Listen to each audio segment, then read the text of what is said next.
Bismillahirrahmanirrahim. Assalamualaikum warahmatullahi wabarakatuh. Syukur Alhamdulillah kita bisa berjumpa lagi di channel ini. Salawat dan salam selalu dan tetap tercurahkan kepada junjungan kita Nabi besar Muhammad sallallahu alaihi wasallam. Allahumma salli ala Sayyidina Muhammad wa ala ali Sayyidina Muhammad. Harapan dan doa saya semoga saudaraku semuanya selalu diberikan kesehatan, dilapangkan rezekinya, diampuni dosa-dosanya, dan dipanjangkan umurnya. Amin ya rabbal alamin.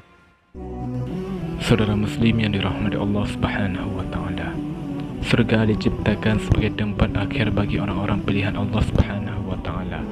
Surga digambarkan sebagai tempat yang penuh kemuliaan. Para penghuni surga disebut akan kekal di dalamnya.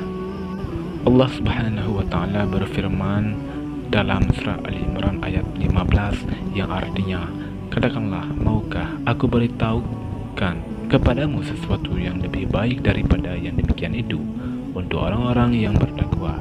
Di sisi Tuhan mereka ada surga-surga yang mengalir di bawahnya sungai-sungai. Mereka kekal di dalamnya, dan untuk mereka pasangan yang disucikan serta ridha Allah. Allah Maha melihat hamba-hambanya. Dalam ayat selanjutnya Allah Subhanahu wa taala memberitahu ciri-ciri calon penghuni surga. Allah Subhanahu wa taala berfirman yang artinya, yaitu orang-orang yang berdoa, "Ya Tuhan kami, sesungguhnya kami telah beriman, maka ampunilah segala dosa kami dan peliharalah kami dari siksa neraka." Yaitu orang-orang yang sabar, yang benar, yang tetap taat, yang menafkahkan hartanya di jalan Allah, dan yang memohon ampun di waktu sahur. Quran Surah Al-Imran ayat 16-17. Berikut ini 6 ciri-ciri calon penghuni surga yang terdapat di dalam Al-Quran. Yang pertama, beriman kepada Allah Subhanahu wa taala. Dalam agama Islam, iman telah dijadikan sebagai rukun. Seorang muslim tidak hanya mengerjakan ibadah sebagaimana yang diperintahkan, tetapi juga wajib memiliki iman kepada Allah, Rasul, kitab Allah, malaikat, hari akhir, serta qada dan qadar. Seorang muslim yang telah memiliki iman yang teguh akan sangat mudah menjalankan perintah-perintahnya dan menjauhi larangan-larangannya. Dengan demikian, iman merupakan pondasi bagi seorang muslim untuk menggapai surga Allah Subhanahu wa taala. Yang kedua, bersabar karena Allah. Berkaitan dengan sabar, banyak sekali firman Allah Subhanahu wa taala dalam Al-Quran yang membicarakannya. Sebab kesabaran dapat menjadi perisai dalam hidup sehingga kita bisa selamat dunia dan akhirat. Sebagaimana dalam surat Ar-Ra'd ayat 24 yang artinya, malaikat berkata, "Salamun alaikum, semoga keselamatan tercurah kepadamu karena kesabaranmu, itulah sebaik-baiknya tempat kesudahan surga." Hanya orang-orang yang bersabar dalam menjalankan keimanan dan ketakwaan kepada Allah Subhanahu wa taala yang pantas menduduki tempat-tempat tertinggi di surga.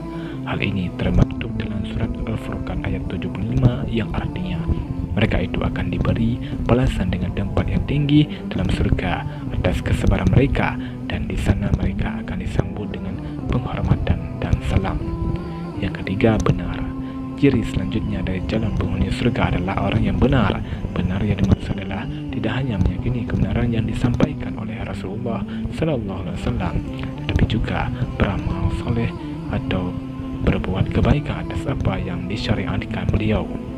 Yang keempat, taat.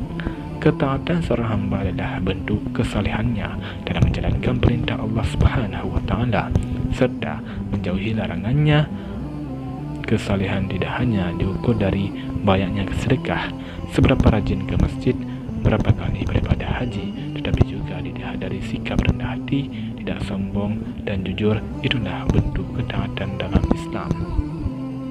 Yang kelima, menafkahkan hartanya di jalan Allah. Orang-orang yang gemar sedekah memiliki kesadaran bahwa hal tersebut menjadi investasi kepada Allah Subhanahu wa taala yang membuat mereka tidak akan jatuh miskin. Bahkan Allah Subhanahu wa taala akan menggantinya dengan jumlah yang berlipat-lipat ganda.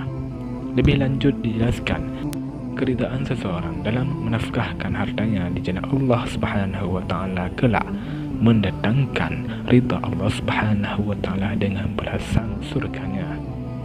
Yang keenam, memohon ampun di waktu sahur. Para calon penghuni surga akan mengisi waktu setengah atau sepertiga malamnya dengan aktivitas ruhiyah yang mendekatkan diri kepada Allah Subhanahu wa taala seperti salat tahajud, membaca Al-Quran, bermuhasabah dan memohon ampun kepada Allah Subhanahu wa taala. Hal ini juga dijelaskan dalam Al-Quran surat Az-Zariyat ayat 17 sampai 18 yang artinya mereka sedikit sekali tidur di waktu malam dan di akhir-akhir malam mereka memohon ampun.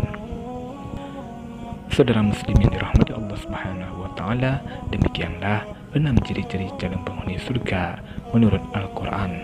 Semoga video ini bermanfaat bagi kita semua. Wallahu a'lam bishawab. Assalamualaikum warahmatullahi wabarakatuh.